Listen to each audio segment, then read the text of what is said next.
चिमूर तहसील के नेरी के pass स्थित वड़सी में घरकुल का निर्माण न करते हुए निधि लेकर शासन की दिशा भूल करने का आरोप मुरारी खोबरागड़े ने किया।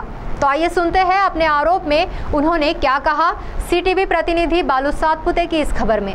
मुरारी पांडुरंग खोबरागड़े ने आरोप किया है कि चिमूर तहसील के नेरी से नजदीक स्थित वड़सी के विशाल जयपाल गजभिये इन्हें रमाई आवास योजना अंतर्गत सन 2023-24 इस वर्ष में घरकुल मंजूर हुआ, लेकिन किसी भी तरह से घरकुल का निर्माण कार्य न करते हुए घरकुल योजना का 1,10,000 रुपयों का निधि उठाकर शासन की दिशा भूल करने का, साथ ही उक्त मामले में घरकुल अभियंता ने किसी भी तरह का निर्माण कार्य न करते हुए घरकुल लाभार्थियों को निधि कैसे उपलब्ध करा दिया, ऐसा प्रश्न निर्माण हो रहा है। इस बारे में संवर्ग विकास अधिकारी और मुख्य कार्यकारी अधिकारी इन्हें निवेदन देकर जानकारी दी गई है।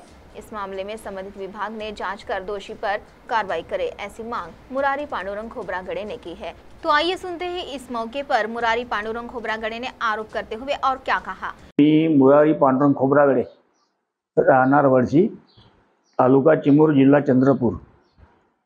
मी वडसी येथे राहतो आणि हे रमाई घरकुल योजना जी आहे त्याच्यामध्ये सन 2023 ते 2024 या सालामध्ये जे घरकुल मंजूर झालेली आहेत त्यापैकी काही इस्मानी ज्याचे नाव आहे विशाल जयपाल गजभिये, राहणार तो सध्या राहत होता खरसंगीला, परंतु इथे हल्ली मुक्काम इथे वडसीला तो आपल्या मेवणीकडे जी वडसीची उपसरपंच आहे वनिता चिंतामण रामटेके हिच्याकडे असतो, परंतु त्यांनी घरकुलाचा 1,10,000 रुपये उचल केली असून कसलेही घरकुल बांधलेले नाही।